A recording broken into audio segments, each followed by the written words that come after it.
আসসালামু আলাইকুম গাইজ, আজকে আমরা বের হয়েছি ট্রলার ট্যুরে। আজকে আমরা রাজারহাটের উদ্দেশ্যে বের হয়েছি বালির জাহাজে, বালির বোটে। আমরা আস্তে আস্তে যাইতেছি, আমি, ছাব্বির, তুহিন, রাব্বি, 4 জন। যাইতে যাইতে আপনাদের কিছু সুন্দর সুন্দর জায়গা দেখাবো। রাজারহাট যাওয়ার পথে, নদী পথে কিছু সুন্দর সুন্দর জায়গা আমি আপনাদের দেখাবো। দেখুন কি সুন্দর একটা ভিউ, অনেক ভালোই লাগলো, সময়টা ভালোই কাটছে, সুন্দরই লাগছে। এটা নদীর ভিতর থেকে আপনাদের আমি দেখাইতেছি কত সুন্দর একটা ভিউর ভিতর থেকে আমি ঘুরে আসছি। আমরা আসছি প্রায় কাছাকাছি। বন্যা গেছে তো, বন্যায় সব গাছ খালের দিকে ঝুঁকে পড়ে আছে, তার জন্য ট্রলার চলতে একটু সুবিধা হচ্ছে না, অসুবিধা হচ্ছে। এই দেখেন, সাদা পলি দিয়ে একটা বাথরুম তৈরি করছে জানি কারা। এই ক্যামেরাম্যান, বাথরুমের দিকে একটু ক্যামেরাটাতে ঘোরাও তো দেখি। সাদা পলি দিয়ে একটা বাথরুম তৈরি করছে। দেখেন এখানে বসলে কেমন কি করে তারাই জানে। চলতে আছি। ছাব্বির এবার বলে যে ওখানে মানুষ আগে কিভাবে, আমরা কয় সময় মিলটা হেসে নিলাম। তারপর যেতে আছি আস্তে আস্তে। ট্রলারটা ছোলো চালাইছে কারণ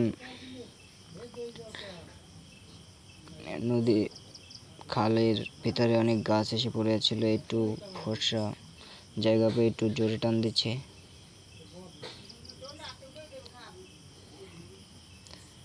জোরে টানতেছে, ছাব্বির কথা বলতেছে।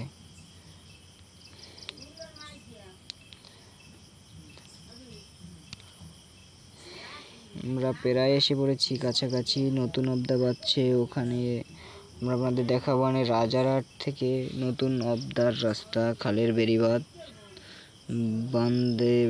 বানতে চলে যাইতেছে নতুন। সে এখন স্থগিত আছে, পরবর্তী সময় হয়ে যাবে, আপনাদের দেখাইতেছি, দাঁড়ান।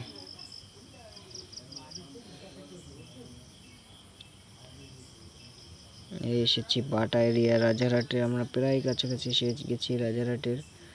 এগুলো রাজারহাটের বাটা এরিয়া, এগুলো বাটা।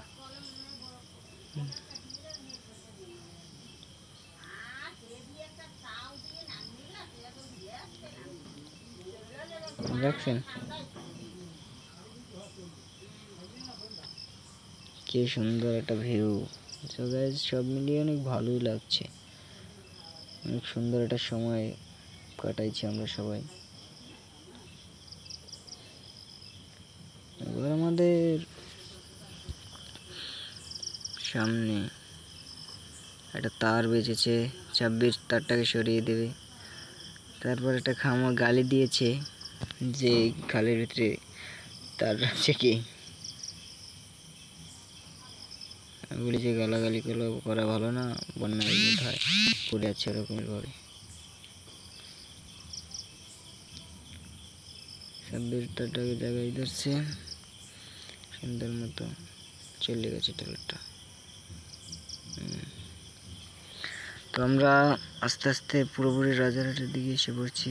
রাজারহাটের বাটায় দেখতে পাচ্ছেন ট্রলারে মাল ভরবে এখন। ট্রলারে মাল ভরার দৃশ্যটা আপনাদের দেখাই। গ্রাম বাংলায় কত কষ্টের কাজ যে মানুষ করতে আছে, কত লেভেলের, কত কষ্টের যে কাজ। সবাই কিছু কাগজের জন্য এত কষ্ট, কি রোদ, সবাই সবার পরিবার আহাল পরিজন নিয়ে ব্যস্ত। কত কষ্টের কাজ দেখছেন।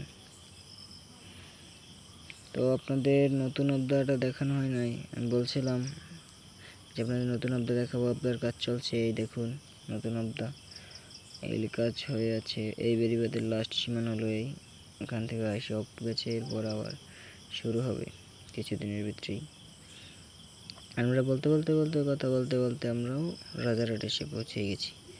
আমরা এখন আছি একেবারে রাজারহাটের ব্রিজের কাছাকাছি, ছোট লক্ষ্মীপুরা যাওয়ার আসার ব্রিজের কাছাকাছি, লক্ষ্মীপুরা ব্রিজের কাছাকাছি। এখন একেবারে কাছাকাছি চলে আসছি। ওই দেখা যাচ্ছে ব্রিজ। আমি বললাম যে বাজতে পারবে, 26 বললো না বাজবে না। তোহিন বললো 1 বিঘাতের জন্য বাজবে। দেখাই ওটা গাড়ি যাইতেছে, বাইরে যায় না না যায়। এখন আমরা চিন্তিতায় যে ওপার যাইতে পারি না না পারি। যাই হোক আস্তে আস্তে আস্তে আস্তে চলে আসছে। তারপর কি আর করার, আমরা আস্তে আস্তে অগ্রসর হইতে আছি। ট্রলার চালক ভাই এই সময় বুঝে গেছে যে ট্রলার বেজে যাবে, তখন সে আস্তে আস্তে স্লো করে পিচ ব্রেক করে ফেলছে। 26 মাপতে আছে যে বাজবে না না বাজবে। আমি তো আগেই বলে দিয়েছি যে বাজবে। আমি ওর ভয়ে পিছে চলে গেছি যে বাইরে গেলে আমার খোলামোলায় ব্যথা করতে পারবে। তারপরে সবাই ওরা উঠে দাঁড়ালো, আবার আস্তে আস্তে আস্তে আস্তে ব্রেকে আসলো, স্লোলি থেমে গেল। তারপর আমি বললাম যে সর, করতে হবে এখন।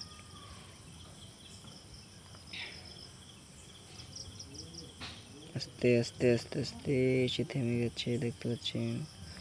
একটুর জন্য আর একটু পানি ভরে থাকলে বা একটু পানি কম থাকলে নদী খালে, তাইলে আমরা চলে যেতে পারতাম উপরে। কিন্তু আমাদের কপাল খারাপ, তাই আর যেতে পারলাম না। এখন দেখতে পাচ্ছেন চালক ভাই চালাই দিচ্ছে।